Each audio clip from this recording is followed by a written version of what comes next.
Hi, my name is Tyrone Bass, and I'm a Senior Development Fellow at QSide. It's an honor to introduce our next speaker for today, Anna Haensch. Anna is a Senior Data Scientist in the Tufts University Data Intensive Studies Center with a secondary appointment in the Department of Mathematics. She also has a Ph.D. in Mathematics from Wesleyan University. Anna's research is in computational number theory, specifically in using modern computational tools and capabilities to answer long withstanding previously intractable open problems. She's also the co-director of the Stop A research lab we heard discussed earlier. Thank you so much for joining us today, Anna. So thanks so much for the invitation to speak. I've just enjoyed all of the talks so much today. It's always so wonderful to see all the different domains that people are using data to such good effect. So I'm coming to you today from the unceded Abenaki territories in Vermont, and I'm also speaking to you today from a rocking chair, which is a first for me, so I'll try not to look too comfortable. So the work that I'm going to speak about today is, it's rooted in the visual arts and machine learning. And what I'm going to talk about today is a recommender system for choosing art to hang around a college campus. And this was born out of kind of a toy problem I was working on with Dina Deitch, who is the chief curator at the Tufts University Art Gallery, and Abita Sisa, who's a professor in the mathematics department. But if choosing public art to hang around a campus isn't something that really blows your hair back, you can also think about any kind of recommender system that you interact with every single day. So instead of choosing art for walls, you can think about merchandise for Amazon shopping lists, or advertisements for your Google sidebar, or tweets in your Twitter feed. We interact with recommender systems all over the place every single day. So I wanted to open with this, this billboard here from the Guerrilla Girls from 1989, mostly because I know that it's one of Chad's favorite pieces of art to use in a talk. So I thought I would make sure it showed up at least once today. So this was a poster from the Guerrilla Girls, and it was meant to point out the fact that was in 1989 and remains still a tremendous lack of parity in what are considered classical art collections. So art here is typically what we think of when we think of like the fine arts that hang in museums, which if you were to like close your eyes and conjure up what that means, usually it means like a big giant oil painting, probably with nudes or horses or something kind of in that classical vein, but can also include works of mixed media and sculptures and objects and crafts. And so it's a really rich field. And the way that I am going to choose to think about art collection is the collection itself. So the objects that sit in the collection and how we define them, and the audience, which is the people who view the collection, and then this algorithm that we've developed for recommending pieces of art from the collection to the audience. And I suppose it was mentioned kindly by Tyrone in my introduction, but I'll mention it again, that I'm a mathematician by training. And so I come to this as a mathematician, and in a lot of what I say, I'll try to spare you most of the kind of down and dirty technical details of the work, but happy to hop on a call and chat more about them for those who are interested in all the dirty details. So I was approached by Dina Deitch, the chief curator at the Tufts University Art Gallery, when I arrived at Tufts about a year ago. And she presented to me this database that she and her staff at the gallery had been collecting over the last several years. And it was a pretty comprehensive database that showed 2,039 works by 679 distinct artists. And they had been attempting to fill in demographic information about the artists. Now, a few kind of caveats about this demographic information. The first really large kind of like signpost caveat is that this is all inferred by gallerists. So these are not self-reported racial identities. These are not self-reported gender identities. So that's one piece that I just want to kind of point out. And another thing is that I have to acknowledge, of course, that any data point is necessarily reductive. So to even attempt to bin races into kind of one-word categories is a reductive process by nature, but it's what we have, so it's what we work with for the moment. So this is the spreadsheet associated to the Tufts collection, and I started to think about the different ways that identity is embedded. Can I get rid of this bar here? Is this kind of bothering people? So I began to think about the different ways that identity can be embedded in art. So what are the ways that my kind of, maybe let's say like my humanity is depicted in works of art. And as a mathematician, of course, I wanted to put some kind of well ordering on this. So this is a scale of how identity is embedded in art on a scale from the most literal to the least literal. And the most literal way that you see identities embedded in art is through portraiture, which is like the kind of classic thing that you think of is like a big giant oil painting of a famous old white guy. And you can imagine that a university collection is just absolutely bursting with those. So here's a picture of John Singer Sargent, a painting by John Singer Sargent, and this is Dr. Morton Henry Prince, who was one of the chairs of a department at Tufts. Another kind of way that humans can be embedded in art is in the sense of human as self, where the painting has worth and importance because of who the human is, but the human is somebody who is important to perhaps the painter or the commissioner of the piece, and it's not a piece that exists to capture the person, but exists as art. So this is a portrait or a work of Kamiko Powers, who is a friend and patroness of Andy Warhol. We can also see humans embedded as just humans who are important because of the humanity that they are kind of capturing, but not necessarily for who they are. So this is the humans as proxy category. So here you see 3 women on 57th Street, New York City, by photographer Frank Paulin. And finally, we can have identity embedded in paintings in the completely figurative realm. So this is a painting by Mary Tillman Smith called 5 Mauve Heads, 2 Yellow Heads. And we, of course, can see that these are meant to be humans, but their particular characteristics aren't really necessarily telling us who these humans are. So the identity embedding we might consider for this painting is that of the painter herself. And Mary Tillman Smith was a particularly interesting painter. She was the children of sharecroppers in rural Alabama, and she was self-taught and did a lot of works on scrap wood around the yard of her house, and there's a beautiful property in Alabama where you can still visit all of her paintings. They're very bright and colorful and really capture a lot of life. So I began to think about the paintings that we hold as a university gallery. And it's very particular that art that's held by a university gallery is intended to tell an institutional story, which is an entirely different charge from what you would expect from, say, a public art gallery or public art space or a national gallery or something of that effect. This is intended to tell an institutional story, so something about the history of the institution. And consequently, what you see is a lot of the art is by white men and a few by white women, but very, very scant representation for other groups. And I'll point out here that I've left a color tab for artists identifying as transgender or non-binary, because I have no doubt that they exist in the collection. They just haven't been duly identified. So I wanted to just leave that space open for that group. So the claim is that a university art collection tells the institutional story, but of course it's just an institutional story, because if we look at the demographics of the artists that we're representing in the collection, it looks very different from the students and people who are actually on the campus. So if we look at the actual representation of students on campus, this is drawn from the fall 2020 enrollment calculator for Tufts.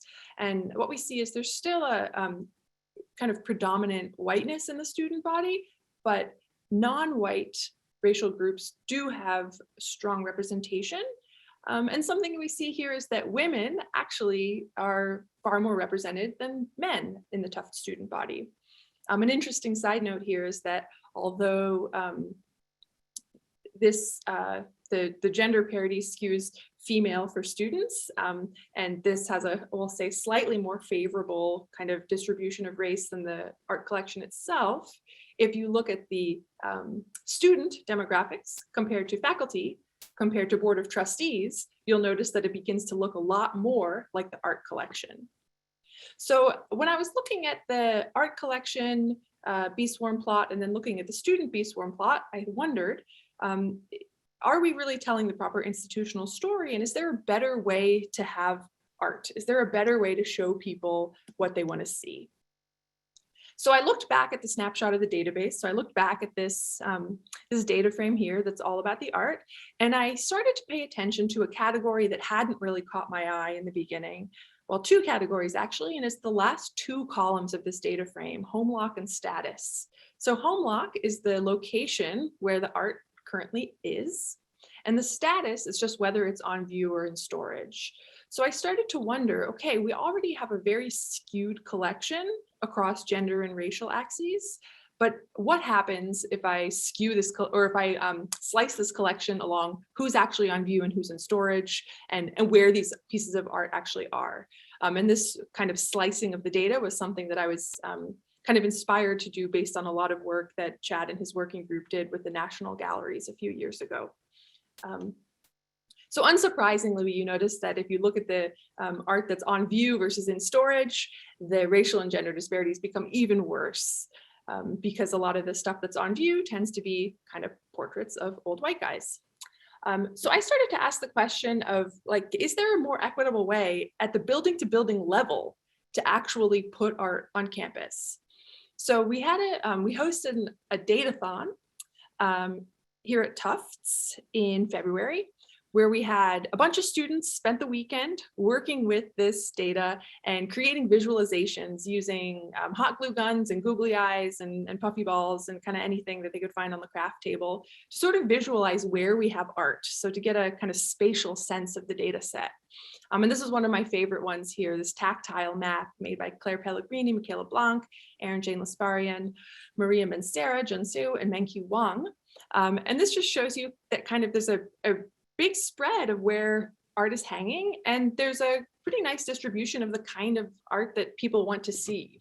So the kind of headline that I had for this was that every building really has unique art needs. Like every building has a unique set of art that it wants. Another thing that I noticed when I was looking at the buildings themselves at the building level was that if you look at who is actually in the building, those demographics can be incredibly different.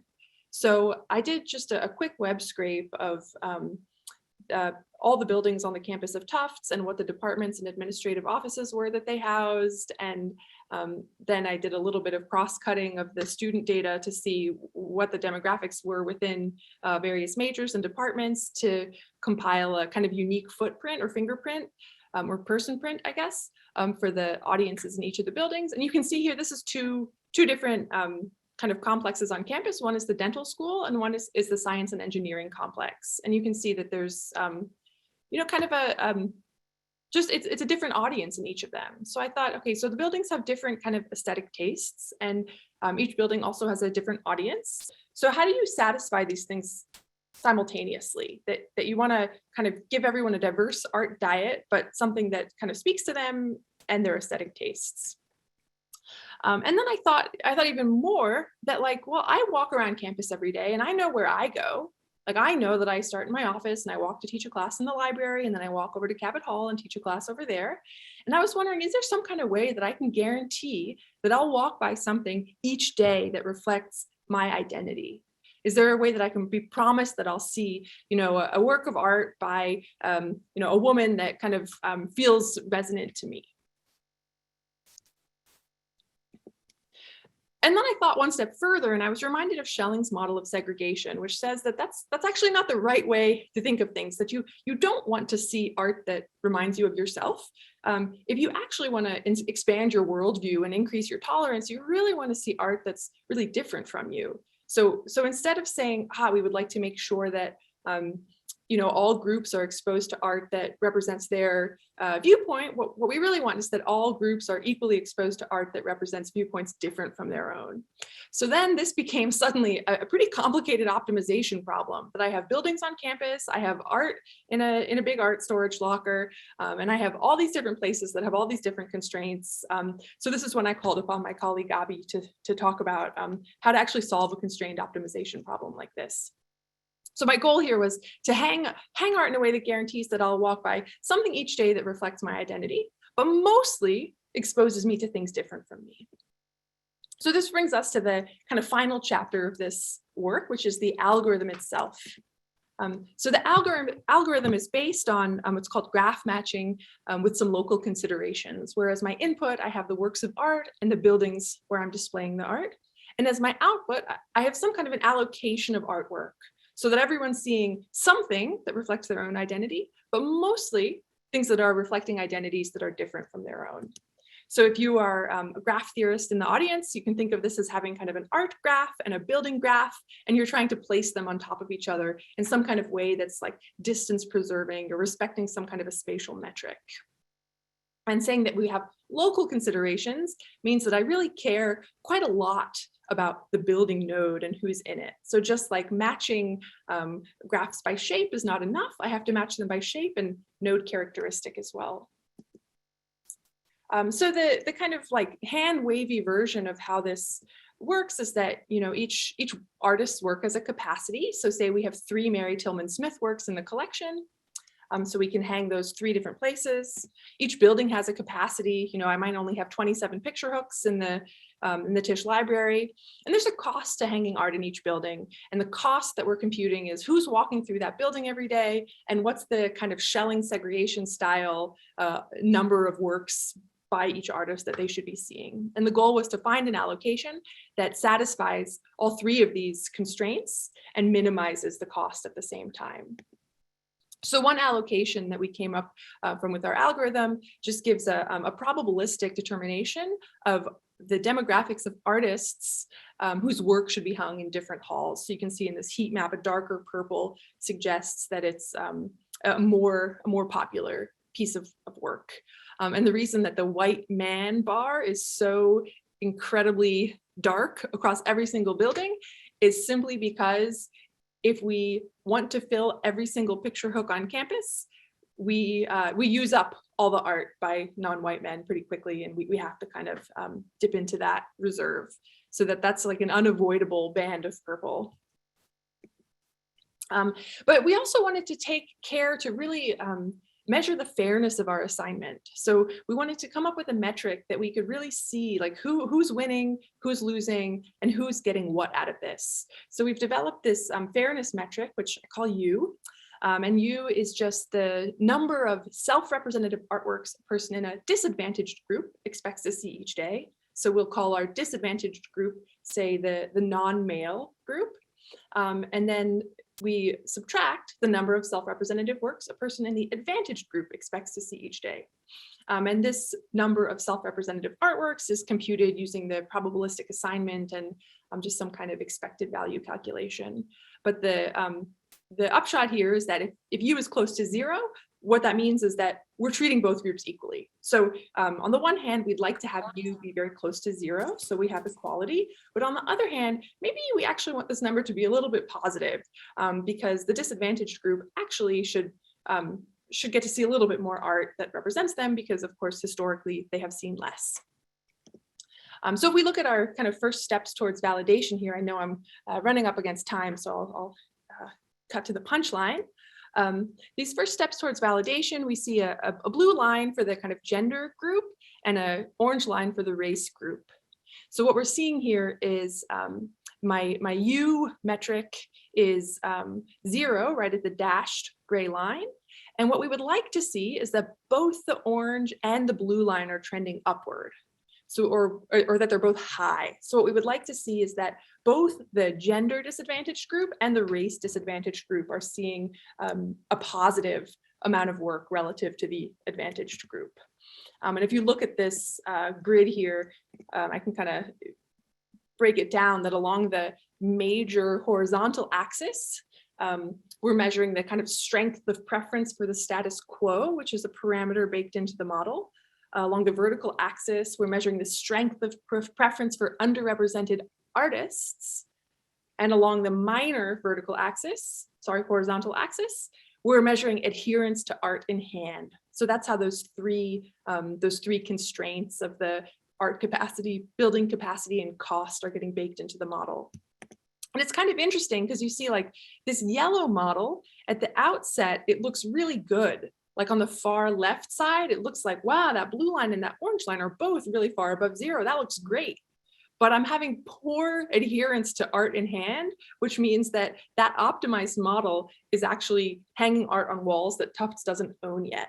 So this is where our collaborator Dina Deitch comes in, that we hope that she can use this kind of assignment model to lobby for buying more art by underrepresented artists, to show that there's like a really measurable and appreciable way that art can be displayed that is a good thing for the campus body.